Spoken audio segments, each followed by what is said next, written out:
अस्सलाम वालेकुम नाज़रीन, मैं हूं आपका मेज़बान राना सलमान। आज हम बात करेंगे ईद और महंगाई बनाम सरकार। नाज़रीन, आज हम बात करेंगे ईद के हवाले से कि मुल्तान के शहरी जो हैं वो ईद कैसे मनाएंगे।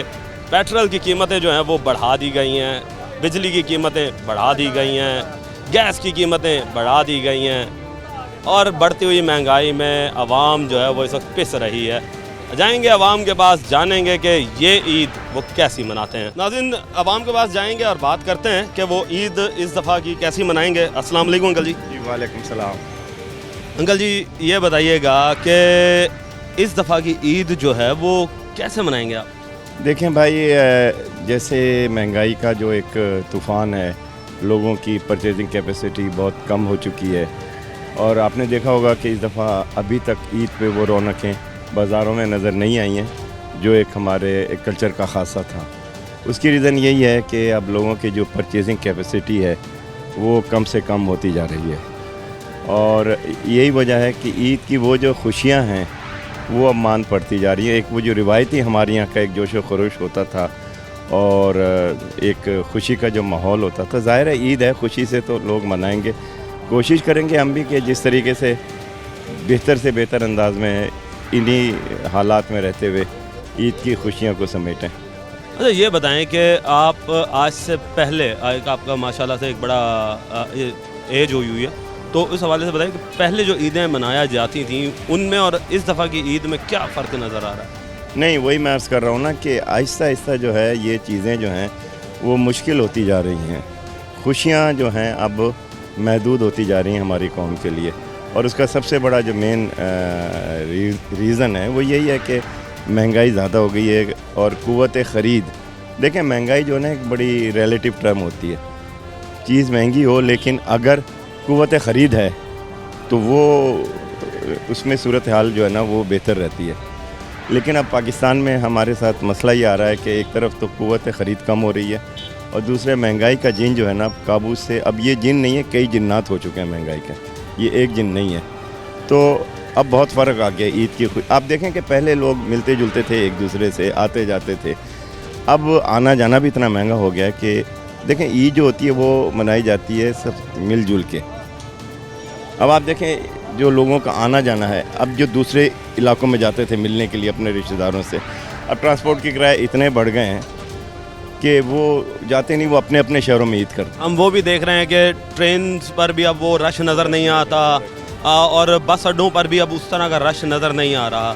तो लोग तो कमाने तो शहर से बाहर जा ही रहे हैं, तो शहर से बाहर फिर वो किस तरीके से कमाने जाते हैं जब उनका आना जाना इतना महंगा पड़ जाता है? देखें, बात ये होती है कि मैं अभी कुछ दिन पहले एक ट्रांसपोर्ट पे ट्रैवल कर रहा था, आम जो होती है, मतलब एसी बस नहीं, आम।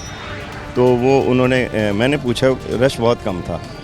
मैंने उससे पूछा ड्राइवर से, भाई क्या वजह? कहते जी लोगों ने अब मिलना जुलना कम कर दिया, आना जाना कम कर दिया, क्योंकि देखें एक तो ट्रांसपोर्ट का किराया इतना ज़्यादा है, फिर कहीं जाएंगे तो कोई फल फ्रूट कुछ चीज़ मिठाई लेके जाएंगे, फिर जिसके पास जाएंगे उसका भी ख़र्चा होगा।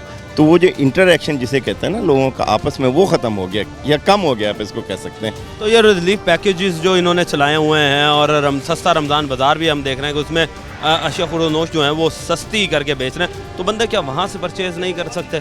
क्या वो रमज़ान बाज़ार आवाम के लिए फ़ायदा मंद नहीं हुआ? आप रमज़ान बाज़ार के और बाहर के रेट्स कभी चेक कर लें, आपको ख़ुद अंदाज़ा हो जाएगा। देखें, क्वालिटी किसी भी फल की 3 क्वालिटीज़ होती हैं, एटलीस्ट 4 भी हो सकती हैं। वो जो चौथी क्वालिटी वाला है वो फल रमज़ान बाज़ार में दूसरी क्वालिटी वाले के मतलब रेट में बेचा जा रहा यानी कि आप कहने का मसला ये है कि जी क्वालिटी जो है वो बड़ी लो रखी जाती है और प्राइसेस वो जो उससे कंपेरेबल होता है ना, जो मतलब वैसे मतलब 1 2 3 बेच रहे हैं, 3 प्राइस जो है वो सेकंड वाले उसकी स्लैब की जो है ना वो वसूल कर रहा है।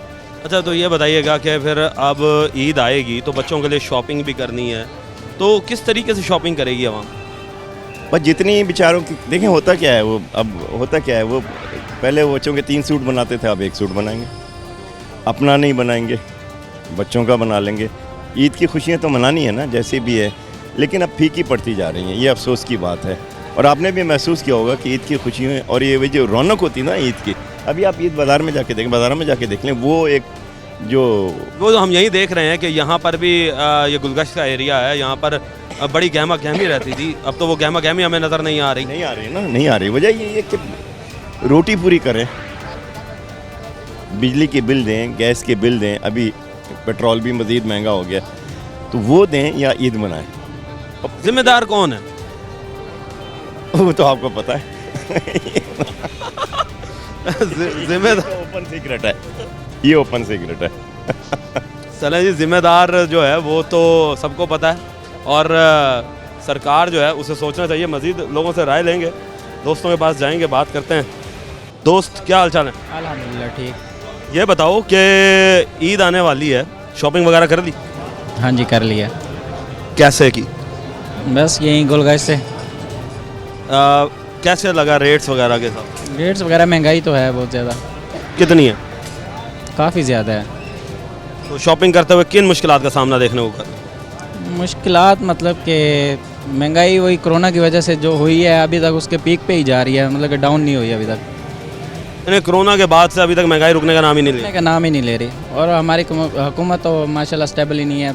उसके बाद भी वो झूठे वादे करके सारा कुछ करके उसके बाद भी वो महंगाई कर रहे हैं। 9 रुपये पेट्रोल बढ़ा दिया, फिर उन्होंने बिजली के रेट भी बढ़ाए। बिजली के रेट बढ़ाए हैं, सारा ओवरऑल मतलब कि महंगाई जा ही रही है, नीचे आने का नाम ही नहीं है कोई। महंगाई हद से ज़्यादा है। आप बताओ, आपने ईद की शॉपिंग कर ली? जी ईद की शॉपिंग में अल्हम्दुलिल्लाह कर ली है।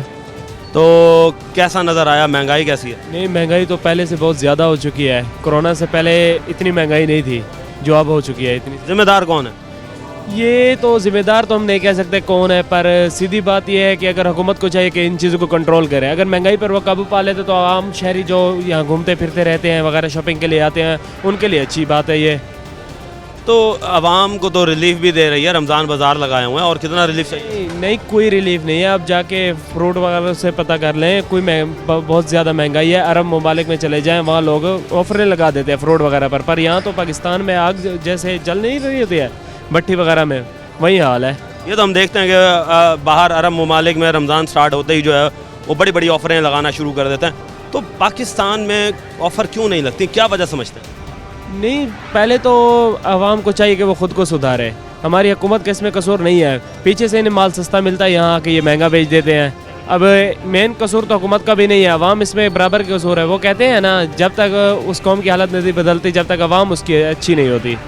हाँ, उस कौम की हालत नहीं बदलती कि जिसको खुद अपनी हालत बदलने का वो ना हो। तो इसका मतलब ये है कि खुद साख्ता महंगाई जो है वो इसकी ज़िम्मेदार है।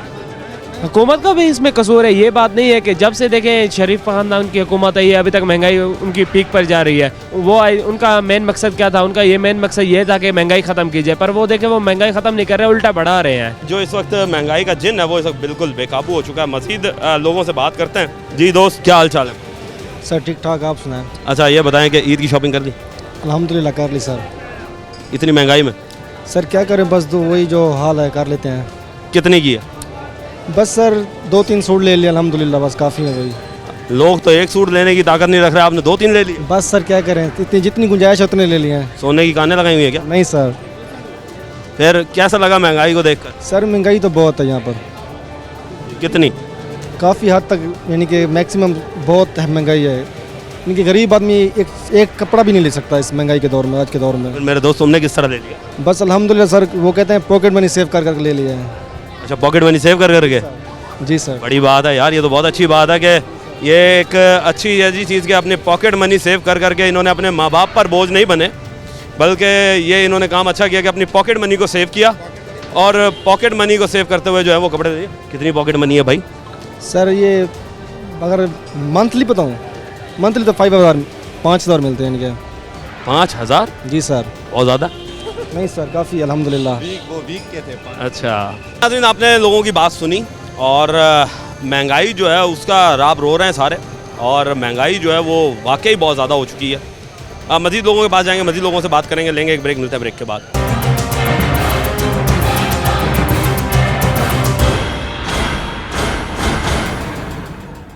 वेलकम बैक नाजरीन, लोग हमारे साथ हैं, मजीद लोगों से बात करेंगे, राय जानेंगे उनकी। आप बताएं जी, आपको कितनी मिलती है जी पॉकेट मनी? पॉकेट मनी फ़िलहाल तो हमें मिलती है 2-2.5 हज़ार मिल ही जाती है वीक की। 2-2.5 हज़ार में गुजारा हो जाता है? मस्जिद जिंदाबाद। मस्जिद से क्या मस्जिद के बाहर बैठते हैं? नहीं, अफ्तारी भी वहीं हो जाती है अल्हम्दुलिल्लाह, और सहरी भी वहीं हो जाती है, जैसे हमें महंगाई का पता ही नहीं चल रहा। और रही बात ईद की शॉपिंग की, सोच रहे हैं हम, लेकिन जिस ब्रांड पे जा रहे हैं ना, बेशक 50% ऑफ है ना, वहीं भी हमें 9-10 हज़ार की पड़ रही है। अच्छा, यानी कि ब्रांड्स पर भी 50% ऑफ होने के बावजूद भी 9-10 हज़ार रुपये। 10 हज़ार की बन रही है। यार जिम्मेदार कौन है इसका? हम कैसे हो गए? बस वो कहते हैं ना भाई, जिस मुल्क की आवाम हो ना एक जैसी, तो फिर हुक्मरान भी वैसे ही आते हैं। तो इसका मतलब ये है कि ब्रांड्स पर महंगाई हमने की है। यार ब्रांड्स तो खुद एक मल्टीनेशनल कंपनी या नेशनल कंपनियां होती हैं, उनका तो खुद साख्ता महंगाई से कोई लेना देना। ये ना कि भाई हमें रमज़ान का रिलीफ दें, कोई पैकेज दें, ब्रांड का नाम नहीं पता, लेकिन उन्होंने कहा कि भाई ये 3000 की शॉपिंग करोगे, ये नोट दे के मतलब 500 लेस हो जाएगा। यानी कि 500 का वो वाउचर दे दिया उन्होंने। वाउचर दे दिया, और ऐसे समझो अब वो 3000 की क्या थी टी शर्ट, यानी कि टी शर्ट आपको 3000 की पड़ी और उसमें आपको 500 का वाउचर मिल गया। अब इसमें बताओ हमारा क्या फ़ायदा हुआ है? 500 का फ़ायदा तो हो गया ना। वो 500 बढ़ा के दे दिया है। अच्छा, यानी कि उन्होंने 500 वहाँ से बढ़ाया और उधर बस एक फॉर्मेलिटी लगा दिया भाई। तो ये बताओ कि ईद पर किस तरह मनाओगे, किसके साथ मनाओगे ईद? ईद फ़िलहाल तो इरादा तो घर वालों के साथ ही है, लेकिन मूड नहीं कर रहा मुल्तान से जाने का। मुल्तान ज़्यादा पसंद है? ज़्यादा पसंद है। यहाँ की सबसे अच्छी चीज़ क्या लगती है? यहाँ की सबसे अच्छी चीज़ ये है, लोग बहुत अच्छे हैं इधर के। लोग अच्छे कैसे हैं यहाँ पे? मोहब्बत वाले लोग हैं, मीठे लोग हैं। हम खुद भी मीठे लोगों की सरजमीन है जी, और शहर औलिया है, तो मीठे तो होंगे। बेशक ज़रूर है। हम मेरा तकरीबन ज़्यादा तजुर्बा नहीं है इधर, तकरीबन रिसेंटली 3 महीने हुए हैं कि यहाँ आए हुए, लेकिन बहुत अच्छी कैबिनेट मिली है, हॉस्टलाइज हैं, हम स्टडी के लिए आए हैं, लेकिन स्टडी पे भी है, लेकिन बाहर ज़्यादा फोकस है हमारा। यानी कि पढ़ाई छोड़कर तुम लोग बाहर ज़्यादा घूमते हो? घूमने फिरने में, खाने पीने में, इंजॉयमेंट में। लोग मीठे हैं ना। लोग इतने मीठे हो गए कि पढ़ाई छोड़ दी अपनी? पढ़ाई छोड़ दी है। चलें जी, पढ़ाई छोड़ दी जी, मीठे लोग बहुत ज़्यादा हैं। एक हमारे साथ बच्चा मौजूद है। बेटा क्या हाल चाल है? ठीक। कैसे हैं आप? ठीक। क्या करते हैं? मैं पढ़ता हूँ कौन सी क्लास में? 7th में। अच्छा, ये बताओ कि ईद कैसे मनाओगे? ईद जैसे बनाते हैं। कैसे मनाते हैं आप बताएं? आप बनाएंगे ना ईद, तो आप बताएं वो कैसे बनाते हैं। जैसे बनाते हैं, नए नए कपड़े पहनेंगे? नए नए कपड़े पहनेंगे ना। ले लिए कपड़े? जी। कौन से कपड़े लिए? शलवार कमीज, पैंट शर्ट। तो बाबा को कितना तंग किया लेने में? बाबा को खुद नहीं, बाबा खुद ले आए थे। बाबा खुद ले आए? हाँ जी। तो बाबा से जिद नहीं की कि मुझे यही चीज़ ही चाहिए? ये तो कहा था क्या कहा था? कि मुझे ये शलवार कमीज चाहिए, ये कि चाहिए। तो फिर कहाँ से जाके दिलवाई उन्होंने? बाबा ने ब्रांड से आगे। अच्छा, ये बताओ कि ईद पर कितनी ईदी एक्सपेक्ट करते हो? मैं खाला से मुझे मिल जाती है 8-10 हज़ार। बस एक खाला से मिलती है, बाकी नहीं देते? बाकी देते हैं, टोटल 20-1 हज़ार। बाबा से कितनी लोगे? बाबा से 3 हज़ार, 3 से 4। और मम्मा से? मम्मा से भी 5 से 6 हज़ार। ये तो फिर तुम तो 20 से भी ऊपर चले जाओगे। जी तो मिल जाएगी? जी जी। बच्चे जी बड़े शौकीन है जी ईद के हवाले से। मज़ीद लोगों से राय जानते हैं जी। हाँ जी, बताएं जी, ईद कैसे मनाएंगे? ईद फ़िलहाल तो घर वालों के साथ मनाएंगे, हंसी खुशी मनाएंगे इंशाल्लाह ईद इनके साथ, बाकी अल्लाह खैर करेगा। अच्छा, ये बताएं मुझे कि ईद की शॉपिंग कर ली आपने? फ़िलहाल कंप्लीट हो ही रही है, अभी तक कंप्लीट नहीं हुई। अच्छा, तो नहीं, जो अभी तक कंप्लीट नहीं हुई, चल रही होगी आपकी शॉपिंग, तो मुझे ये इस वाले से बताएं कि महंगाई की क्या सूरत है हाल है? महंगाई तो बहुत ज़्यादा हो गई है, बहुत ज़्यादा महंगाई हो गई है। अब मैंने 1000 रुपये का मैंने सूट लिया है, 2000 मैंने सिलाई दी हुई है, मैंने उसकी टेलर को। 1000 का सूट 2000 सिलाई? 2000 मैंने सिलाई दी हुई है। भाई इस वक्त टेलर जो है ना, वो आपके बादशाह से कम नहीं है। बिल्कुल ऐसे ही है। अब आप उनको कहोगे ना, उनकी कीमत दोगे, उनके मूल्य कीमत नहीं दोगे, आप वो आपको सूट नहीं लेंगे कि भाई आप सूट ले जाओ अपना, फिर किसी और से सिलवा लो। अच्छा, इजारादारी भी उन्होंने कायम की है कि अगर नहीं सिलवाते तो जाओ भाई, हमारे पास और है। हमारे पास और कस्टमर भी हैं। अच्छा, ये बताओ कि पहले भी आप सूट सिलवाते होंगे, टेलर कितना तंग करता है कि चांद रात के ऊपर भी सूट हम देखते हैं कि मिलता है नहीं मिलता? बेसिकली बात आपकी बिल्कुल ठीक है कि भी वो टेलर सिर्फ ईद पे तंग करता है, वो हमें बेसिकली वो हमें तंग नहीं करेगा। ज़्यादातर आगे कुछ सूट लेके चल जाओगे ना, वो हमें तंग नहीं करेगा। हमें तब तंग करेगा जब उनका वो होता है, उनका जब उनकी भी ईद होती है आगे, तो उनका यही तो कमाने का टाइम है। हाँ, यही उनको कमाने का टाइम होता है। वो आप उनको वो मुंह बोले कीमत नहीं दोगे, वो आपको इनकार कर देंगे, भैया आप सूट ले जाओ फिर अपना। अच्छा ये बताओ मुझे कि अब आप ईद मनाने अपने घर वालों के साथ जाओगे, क्या ईदी एक्सपेक्ट कर रहे हो? ईदी मिलेगी कि नहीं मिलेगी? फिलहाल तो उम्मीद नहीं है। क्यों? हम खुद देंगे बच्चों को ईदी इस बार। तो आप क्या काम करते हो जो ईदी दोगे? फिलहाल काम तो कोई भी नहीं करते, अपना स्टडी करता हूँ फर्स्ट टाइम, सुबह टाइम, बाद टाइम बाबा के साथ ऑफिस में काम करता हूँ उनके साथ। तो कितनी इनकम हो जाती है? बेसिकली ये देखी जाए तो महीने की 1-2 मिलियन इनकम। काम ऐसा है ना, कौन सा काम है भाई? एक्सपोर्ट का काम है, क्या चीज़ एक्सपोर्ट करते हो? कपड़ा एक्सपोर्ट करते हैं। तो कपड़ा जो एक्सपोर्ट आप खुद करते हो या आपके फादर करते हैं? मैं भी बाबा के साथ होता हूँ ना, बेसिकली मेरा काम बाबा के साथ ही है। बाबा मुझे कहता है ये इधर बुक करा दो, उधर बुक करा दो, मेरा काम होता है खाते बनाना बस। अच्छा अच्छा, खाते बनाना। तो फिर बाबा से तो फिर पॉकेट मनी ही मिलती होगी ना? पॉकेट मनी मैं लेता ही नहीं बाबा से, मैं अपना बिजनेस करता हूँ पार्ट टाइम। नहीं, अपना बिजनेस आप अलग, उसी में अलग कर लेता हूँ मैं। तो वो वही मैं पूछूँ कि उसमें इनकम कितनी होती है? उसमें भी इनकम महीने की लगा लें आप 2-3 लाख रुपए। चलो जी, बहुत अच्छी बात है। ये तो बहुत अच्छी बात है कि आप अपने वालिद साहब का हाथ भी बढ़ाते हैं और इसके साथ साथ जो है वो खुद भी काम करते हैं। ये एक अच्छी मिसाल है और लोगों को ऐसा ही होना चाहिए। मज़ीद लोगों से बात करते हैं। जी सुनाओ, क्या हाल चाल है? ठीक अल्हम्दुलिल्लाह, आप सुनाएं। अल्हम्दुलिल्लाह। अच्छा ये बताओ कि ईद कैसे मनानी है? ईद जैसे हर साल मनाते हैं वैसे ही मनाएंगे, लेकिन महंगाई बहुत ज़्यादा हो गई है इस दफ़ा। तो कपड़े वगैरह ख़रीदें? हाँ वो ख़रीदे हैं, बिल्कुल ख़रीदे हैं, लेकिन कितने ख़रीदें? 2 सूट। तो पहले कितने ख़रीदते थे? पहले भी ऐसे 3-4। यानी कि वो फ़र्क तो पड़ा है ना? फ़र्क पड़ा है, बिल्कुल फ़र्क पड़ा है। कहाँ 3-4 और कहाँ 2? हाँ लेकिन फ़िलहाल ज़रूरत भी नहीं थी, लेकिन वो थोड़ी महंगाई की वजह से भी। फॉर एग्ज़ाम्पल जो पिछले साल 2500 का लिया था, इस दफ़ा समझे 4000 का है वो। यानी कि महंगाई डबल हो गई। डबल हो गई है। तो ये बताओ, जो अफोर्ड कर सकते हैं उनके लिए तो कोई मसला नहीं है, जो बेचारे गरीब है उनके लिए क्या है, वो तो एक सूट भी नहीं ले सकते ना। हाँ गरीबों के लिए तो मसला है। अब मोटरसाइकिल में पेट्रोल डलवाएं बच्चों के लिए, या घर में कोई मेडिसिन वगैरह की ज़रूरत हो वो लें, या बच्चों को पढ़ाएं। पेट्रोल भी महंगा कर दिया। बिल्कुल सही बात है।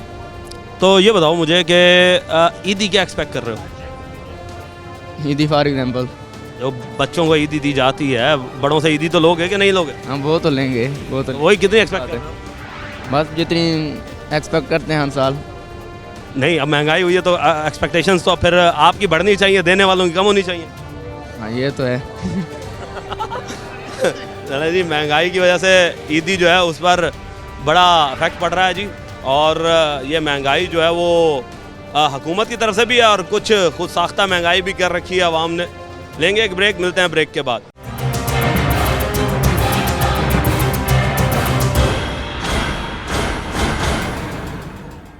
वेलकम बैक नाज़रीन। महंगाई जो है वो हद से ज़्यादा बढ़ चुकी है और लोगों की क़ुव्वत ख़रीद जो है वो इस वक्त बहुत ज़्यादा मुतासिर हो रही है और ईद मनाना जो है वो लोगों के लिए बहुत ज़्यादा मुश्किल हो चुका है। मज़ीद लोगों से बात करेंगे, लोगों के पास जाएंगे, बात करते हैं। अस्सलाम वालेकुम दोस्त। वालेकुम सलाम। खान साहब ये बताएं कि कहाँ से बिलोंग करते हैं आप? मैं बेसिकली क्वेटा से बिलोंग करता हूँ, लेकिन यहाँ मुल्तान में पढ़ रहा हूँ। क्या पढ़ रहे हैं? मैं एमफिल कर रहा हूँ। एमफिल कर रहे हैं जी। तो ये बताएं कि इस दफ़ा ईद कैसी देख रहे हैं? इस दफ़ा तो आपको पता है कि मुल्क महंगाई के दलदल में फंसा हुआ है। आपको पता है कि पेश लोग जो दाड़ेदार तबका है, जो यहाँ पे मतलब डेली वेजेस पे जो काम कर रहे हैं, ये मुकम्मल तबाह व बर्बाद है। पेश लोग मतलब अफ्तारी करने की एहलियत और वो नहीं रखते हैं। तो फिर ये बताएं कि ये जो तबका है, ये महंगाई के बोझ तले जो दबा हुआ तबका है, ये ईद कैसे मनाएगा? ये तो आपको पता है हमारे हुक्मरान जो है वो अपने आयाशियों में मसरूफ़ है। पंजाब गवर्नमेंट जो है, आप लोगों को खुद ही पता है, ठीक है, जब पेट्रोल जो था जो खान साहब की गवर्नमेंट में 118 रुपये पर, आज मैं एक क्लिप देख रहा था सोशल मीडिया पे, तो मरियम नवाज़ साहिबा जो मतलब आपको पता है खातून अव्वल जो है, उसने कहा था कि मतलब जो ईद आ रहा है, जो नाकिस हुक्मरान है, जो मतलब जो जालिम हुक्मरान है, वो आवाम और ईद के दिनों पर आवाम पर बोझ डाल रहे हैं। लेकिन आज पेट्रोल जो है वो डीजल जो है वो 350 रुपये पे है। हमने तो ये भी देखा है कि जी हुकूमत बड़ी बड़ी बातें किया करती थी कि जी जब पेट्रोल की कीमतें बढ़ाई जाती हैं तो फलाना ये हो जाता है, ढिमकाना ये हो जाता है, जो हुक्मरान है वो ऐसा है, हुक्मरान वैसा है। तो हमने तो ये भी देखा है, तो अब वो हुक्मरान क्यों चुप हैं? ये क्रिप्ट लोग गए वहाँ लंदन पे, इन लोगों ने बड़े बड़े प्लेट बनाए हुए हैं, जो पाकिस्तान का पैसा है, जो हमारे टैक्स पे हम लोग दे रहे हैं, उन लोगों ने वो फॉरेन कंट्री मनी लॉन्ड्रिंग किया हुआ है। बाकी जो है वो इन लोगों ने अपने केसेस वगैरह, इन लोगों का आवाम के साथ कोई लेना देना नहीं। आपको पता है पंजाब गवर्नमेंट और सारे पाकिस्तान में जो इस बार इलेक्शन हुआ है, ये सारे जो है वो 547 के पैदावार है, ठीक है। तो जब वो आवाम की वोट पर इन्हिसार नहीं करते हैं तो उन लोगों का आवाम के साथ लेना देना, आवाम को मतलब सहूलियात देने में नाकाम भी है और देना भी नहीं चाहते। इस महंगाई में आप ईद किस तरह मनाएंगे? क्योंकि ईद तो आपने मनानी है, ईद तो आवाम ने मनानी है, ईद तो नहीं रुकेगी ना। महंगाई रुके ना रुके, ईद तो नहीं रुकती। ये तो नहीं रुकते, लेकिन आपको पता है लोग यार एक अब सिलाई जो है, आपको पता है वो 1200-1300 एक सूट की सिलाई है, ठीक है। सूट जो है एक सूट अगर आप लेना चाहते हो तो उसकी जो प्राइस है वो मतलब 3500-4000 मतलब लगभग है, ठीक है। तो आप एक सूट नहीं ले सकते हो तो फिर आप ईद किस तरह मनाओगे? तो मैं हुक्मरानों से ये अपील करता हूँ कि पाकिस्तान के जो सफ़ेद पोश लोग हैं, जो स्टूडेंट तबका है, जो दाड़ेदार तबका है, इसके लिए मतलब जिस तरह रमज़ान में सस्ता बाज़ार, इसी तरह ईद के लिए शॉपिंग सेंटर इस तरह सस्ता शॉपिंग सेंटर मुहैया करे ताकि पाकिस्तान के तमाम लोग जो हमारा मतलब वो कौमी त्यौहार का दिन है ये खुशी से मतलब मनाएं। जी बहुत अच्छी बात की है जी कि भाई ने कि हुकूमत को चाहिए कि शॉपिंग सेंटर्स पर भी रिलीफ दिया जाए ताकि जो आवाम है वो सस्ता, जहाँ रमज़ान पैकेजेस चलाए जाते हैं तो उसी रमज़ान पैकेजेस के तहत जो है वो सस्ती शॉपिंग भी कर सके ईद के हवाले से। मज़ीद लोगों से बात करते हैं। सर क्या हाल चाल? अल्हम्दुलिल्लाह, अल्लाह का करम है, आप ठीक हैं? खैर अल्हम्दुलिल्लाह। अच्छा ये बताएं कि ईद कैसे मनाएंगे?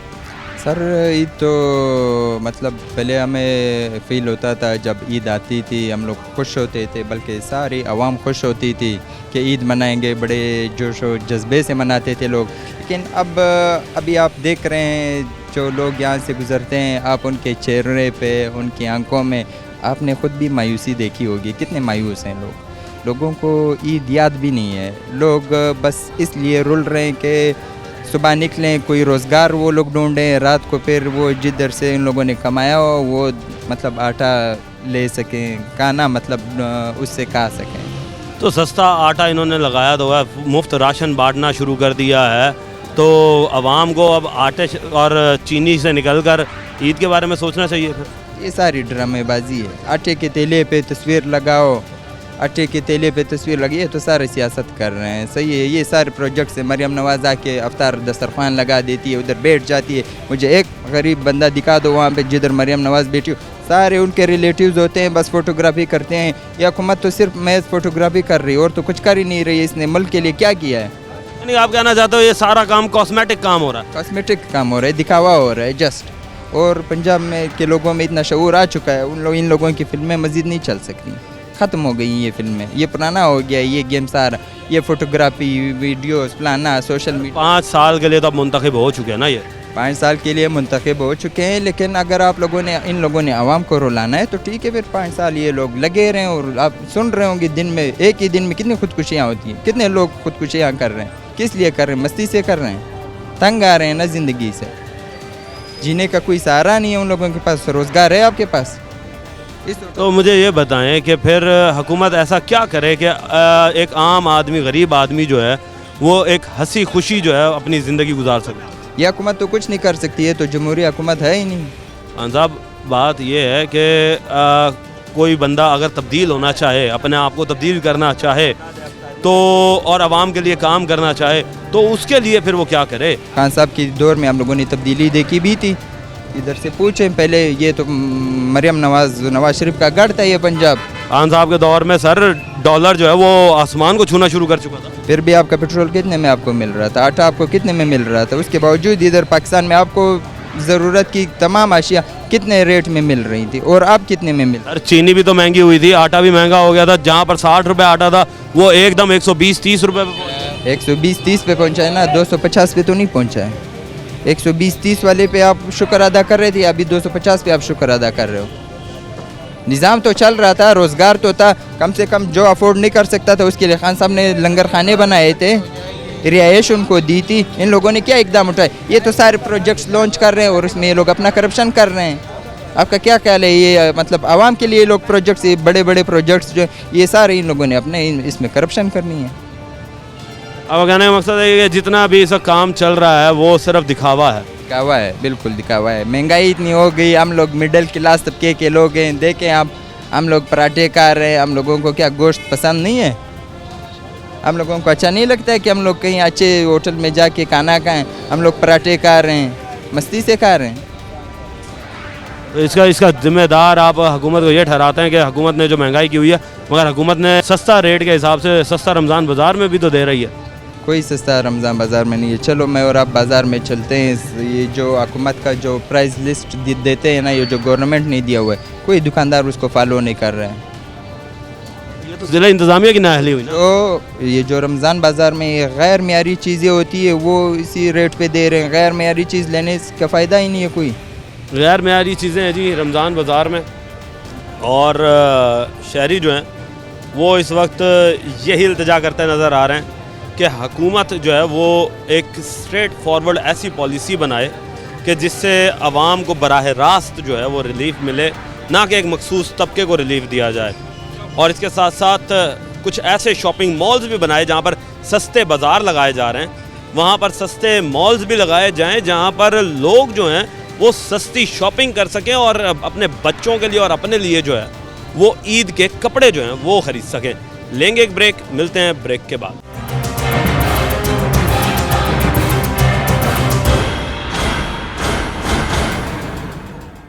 वेलकम बैक नाज़रीन, आपने आवाम की राय जानी और यहाँ पर हमारे साथ जो हैं वो मेहमान भी आए हुए थे जो कि दूसरे शहरों से और दूसरे सूबों से यहाँ पर आकर पढ़ भी रहे हैं, और उन्होंने भी बताया कि ईद जो है वो किस तरीके से मनाना उनके लिए मुश्किल हो चुका है।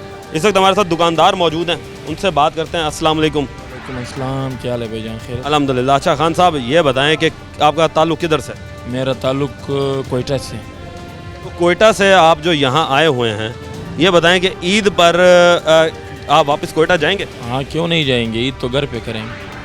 तो ये बताएं कि इस दफ़ा फिर ईद कैसे मनाएंगे, क्या हालात देख? हालात तो ख़राब है, बस अभी क्या करें, मजबूरी है, बनाना तो पड़ेगा। तो बच्चों के लिए आप यहाँ से कैसे शॉपिंग कर रहे हैं, कर ली है या नहीं? बस ये तो पूरा पाकिस्तान कर्जे पे चल रहा है, हम भी कर्जा शर्जा लेके चलाएंगे, क्या करें? यानी कर्जा लेके बच्चों के साथ ईद में, तो और क्या करें? तो जिम्मेदार किसको ठहराते? जिम्मेदार किसको ठहरा है आप बताओ। हमने क्या बताना, ये तो आवाम बताएगी ना कि जिम्मेदार। आपसे यही सवाल कर दिया कि आवाम किसको ठहराए हुए जिम्मेदार, यही हुक्मरान है और कौन है? तो बच्चों के लिए फिर किस तरह की शॉपिंग की अभी तक? यार अभी हाल फिलहाल तो नहीं किया है, अभी जब जाएंगे तो इंशाल्लाह कोई ना। मार्केट विजिट की है? मार्केट में भी अभी कुछ नहीं, आपके सामने कारोबार है। देखो ईद के दिनों में तो भाई इधर काम का जो है ना वो हाल होता था कि भाई लोगों के पास जगह नहीं होता था बैठने का। अभी आपके सामने होटल खाली पड़ा हुआ। यहाँ ये तो हम देख रहे हैं कि होटल जो है वो अब इस वक्त वो गहमा गहमी हमें होटलों पे नज़र नहीं आती जो कि पहले हमें नज़र आया करती थी।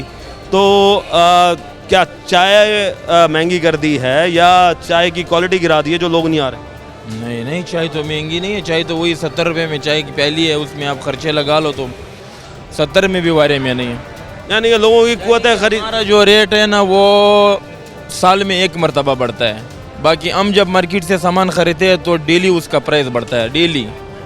जब भी नहीं आप चीनी दो वो कहता है आज पेट्रोल बढ़ गया, जब भी जाओ वो कहता है पेट्रोल बढ़ गया, डीजल बढ़ गया, खान साहब महंगा हो गया, चीनी ऐसा है, आटा इतने का हो गया, घी का भी प्राइस इस तरह है। मतलब हमारा जिन चीज़ों के साथ ताल्लुक़ है, घी हो गया, दूध हो गया और चीनी हो गया, इन पत्ती हो गया, ये हर 2 महीने के बाद 1 महीने के बाद रेट बढ़ता ही रहता है।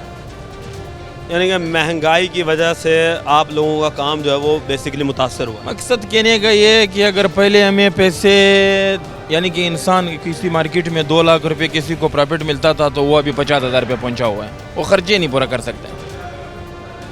देखिए जी, प्रॉफिट रेशो जो है वो कम हो चुकी है और ख़र्चे जो हैं वो बढ़ चुके हैं। तो खर्चे किस तरह निकालें ये दुकानदार? अपने किराए निकालने, किराए की दुकानें, किराए की दुकानों का खर्चा जो है वो भी अच्छा खासा होता है। मज़ीद लोगों के पास चल रहे हैं, बात करते हैं। क्या कहेंगे दोस्त कि ईद जो है वो आप कैसे मनाएंगे? जी कैसे मनाएंगे, जैसे हर साल मतलब चलती है इसी तरह अल्हम्दुलिल्लाह मनाएंगे बिल्कुल। किस तरह, क्या शॉपिंग वगैरह कर लिया? हाँ जी बिल्कुल अल्हम्दुलिल्लाह शॉपिंग वगैरह कर ली है मैंने सारी, और फैमिली को भी करवा दी है सारी शॉपिंग वगैरह। तो कैसा देख रहे थे मार्केट के हालात? वैसे तो डाउन है ओवरऑल, अगर देखा जाए ना तो हालात जो हैं वो काफ़ी डाउन है लोगों के, पर लोग खुद भी कुछ करना भी नहीं चाह रहे। काफ़ी सारी अपॉर्चुनिटीज़ होती हैं, लोग खुद भी नहीं करते काम इस तरह। कौन सी अपॉर्चुनिटीज़? जैसे अब ये मेरे सारे स्टूडेंट ही बैठे हुए थे, इनसे डिस्कस ही हो रहा था कि भाई आप कोई ऑनलाइन वगैरह काम वगैरह ये बच्चे मेरे साथ करते हैं, तो आज डिस्कस करने के लिए इन्होंने मुझे बुलाया हुआ था। काफ़ी सारी अपॉर्चुनिटीज़ हैं, जैसे मैं यूनिवर्सिटी में पढ़ाता भी हूँ और शाम में मैं इंस्टीट्यूट भी चलाता हूँ, अपना काम भी करता हूँ। तो लोगों को घर बैठ के भी काम करने चाहिए। लेडीज़ जैसे हैं हमारे, अगर हम मुआशरा देख लें यूरोप में चले जाएँ तो वहाँ सारी फीमेल्स जो हैं वो मेल्स के साथ मिल के सारा काम कर रही होती हैं, घर चला रही होती हैं। यहाँ हमारा क्या होता है, कल्चर, हमारा कल्चर इस तरह का है ना, तो लोग जो है वो नहीं प्रमोट करते इस तरह का। हालांकि मेरा ये ख्याल है कि फ़ीमेल मेल्स को मिल के काम करना चाहिए, अपने घर चलाने चाहिए। हालात हैं नो डाउट, इसमें कोई शक नहीं है कि बहुत बुरे हालात हैं। पिछले 16 माह से ऐसे हालात हैं कि आप सोच भी नहीं सकते। आप ज़ाहिर बात है, आप लोग तो विज़िट करते ही रहते हैं, तो आप लोगों को ज़्यादा पता होगा। मार्केट के हालात पिछले साल भी बहुत डाउन थे और इस साल भी मोस्टली इसी तरह चल रहे हैं। तो जब आप बच्चों के साथ अब ईद मनाएंगे, तो ईद मनाने के लिए आपने जब कपड़े ख़रीदे होंगे मार्केट के अंदर, महंगाई की सूरत हाल क्या देख रहे हैं? चलो गहमा गहमी तो है, वो तो चलो नहीं नज़र आ रही, फिर महंगाई की सूरत हाल कैसी? हाँ, महंगाई की मैं यही बता रहा था कि अगर पिछले साल कोई जीन्स अगर लेने गए हैं तो वो 1600-1700 की तो थी, तो अब वो 4-4.5 हज़ार रुपये की। तो ज़ाहिर बात है, एक मज़दूर तबका जो है, जो सिर्फ मजदूरी करता है, 1200-1300 रुपये कमाता है, तो वो एक जीन्स अपने बच्चे के लिए कैसे लेगा? 3500-4000 की 4 दिन की उसको अपनी पहले इनकम लगानी पड़ेगी, फिर एक बच्चे के लिए सूट लेगा। तो नो डाउट इसमें बहुत ज़्यादा हालात ख़राब है। मार्केट में रश भी नहीं है, आप भी बाज़ार में जाते हैं, हम भी जाते हैं, तो रश वगैरह बहुत नहीं है कोई भी इस तरह का। तो ये गवर्नमेंट को सोचना चाहिए कि ये किस वजह से इस तरह के काम जो हो रहे हैं, क्यों हो रहे हैं। ज़ाहिर बात है, कोई जो है इनकम के सोर्सेज बनाए, गवर्नमेंट बनाए, ताकि लोग थोड़े से खुशहाल हों। जिस तरह के हालात चल रहे हैं, डॉलर्स भी महंगा हो रहा है। किस तरह के इनकम के सोर्सेज बनाए? आपके लिए फैक्ट्रीज़ लगी हुई हैं, यहाँ पर स्कूल कॉलेजेस बनाए जा रहे हैं, हॉस्पिटल्स बनाए जा रहे हैं, तो कमाने के मौके तो दे रही है ना गवर्नमेंट। असल में ना ठीक है, पॉलिसी मेकर्स भी मुझे नहीं लगता कि कोई ना हमारे ठीक होंगे।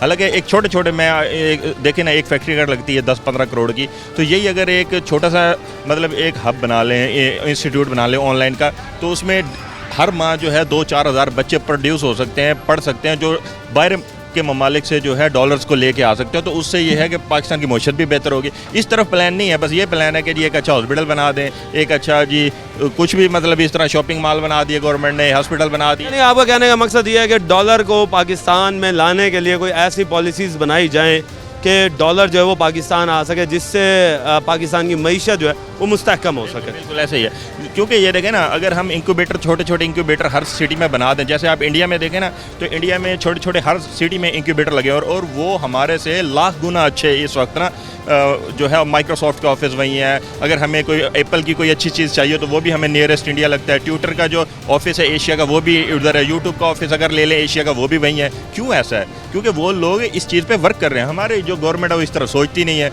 हमारे बच्चे इतने टैलेंटेड है, इंडिया से ज़्यादा टैलेंटेड है। फ्री लांसिंग में हमारा पूरे पाकिस्तान में दूसरा नंबर है पूरे वर्ल्ड में।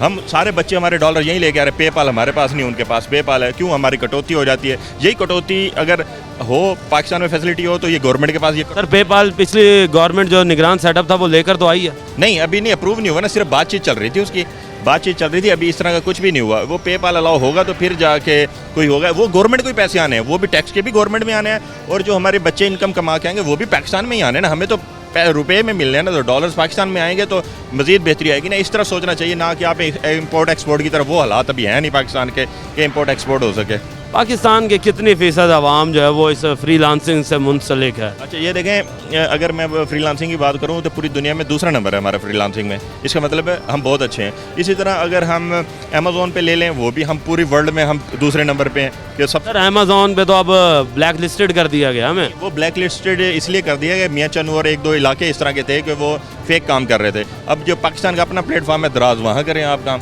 Free of cost. मैं खुद हूँ, मैं फ्री ऑफ कॉस्ट सिखाता हूँ बच्चों को। मैंने 5 माह में 750 बच्चों को सिखाया फ्री। तो ये बच्चे इसी तरह प्रोड्यूस होंगे ना, तो वो पाकिस्तान का कुछ कर सकेंगे और अपना भी कमा सकेंगे। देखिए जी, कमाने के मौके जो हैं वो यहाँ पर पैदा किए जाएं, और जब यहाँ पर कमाने के मौके आएंगे तो जाहिर सी बात है कि डॉलर जो है वो पाकिस्तान में आएगा, महंगाई जो है वो कम होगी। मज़ीद लोगों से बात करते हैं। दोस्त, क्या हाल चाल है? ठीक, अल्लाह का शुक्र, आप सुनाए क्या करें? ये बताओ कि तुमने ईद की शॉपिंग कर ली? जी कर लिया। क्या क्या लिया? यही कपड़े वगैरह, कपड़े जूते। कितने कितने कपड़े जूतियाँ लिए? बस एक एक। क्यों, पहले कितने देते थे? पहले भी ईद पर इतने ही लेते थे। तो लोग तो 2-2, 3-3, 4-4 लेते हैं। बस वो हर किसी की अपनी सोच है। बाकी इस दफ़ा और पहले में काफ़ी डिफरेंस है। क्या डिफरेंस देख रहे हो? वक्त के साथ साथ पाकिस्तान में हर गुजरते दिन के साथ महंगाई बढ़ रही है, आपको भी पता है। और इस महंगाई का सबसे ज़्यादा असर एक गरीब इंसान पर तो है ही है, उसके साथ साथ एक सफ़ेद पोश तबके के ऊपर जो सबसे ज़्यादा उसका इफ़ेक्ट पड़ता है। तो इस दफ़ा फिर ईद जो है वो आपने जो सूट लिया था, अब वो सूट पहनेंगे आप, तो जो पहले सूट लेते थे उनमें, उनकी कीमत में और आपकी कीमत में क्या फ़र्क? उनकी कीमत में ऐसे ही है जी। पहले जो चीज़ मिसाल के तौर पे 1000 की मिल जाती थी, तो आज वो चीज़ 2500 से 3000 की मिलती है। तो महंगाई बढ़ रही है दिन ब दिन, और ज़राए आमदन दिन ब दिन कम हो रहे हैं, आपको भी पता है। हर हुकूमत से क्या सिफारिश करेंगे, क्या सोचे हुकूमत, क्या करे ऐसा? बस हुकूमत से यही सिफारिश करेंगे कि जो ये टैक्सेस हैं गरीबों पे इम्प्लीमेंट ना करें, ज़्यादा जो ऊपर जो बैठे हैं लोग उन पे ज़्यादा से ज़्यादा इम्प्लीमेंटेशन करें। टैक्सेस कम करे जी। हुकूमत से यही इल्तिजा है कि फौरी तौर पर रिलीफ दे, और रिलीफ जो है वो इतना दे कि लोग जो हैं वो अपने बच्चों के लिए एक अच्छी हेल्दी शॉपिंग जो है वो कर सके, ताकि ईद जो है वो मना सकें। क्योंकि ईद मनाना जो है वो तो लाजिम है सब पर, क्योंकि मुसलमान है, मुसलमान मुल्क है ये, इस्लामी जमहूरिया पाकिस्तान है ये, और यहाँ पर ईद तो मनाना लाजिम ही है। तो आवाम के लिए जो है हुकूमत कुछ सोचे और कुछ ऐसे इक़दामात करे जिससे आवाम को जो है वो रिलीफ मिल सके। अपने मेज़बान राना सलमान को इजाज़त दीजिए। टीम बनाम सरकार के साथ, अल्लाह निगहबान, पाकिस्तान जिंदाबाद।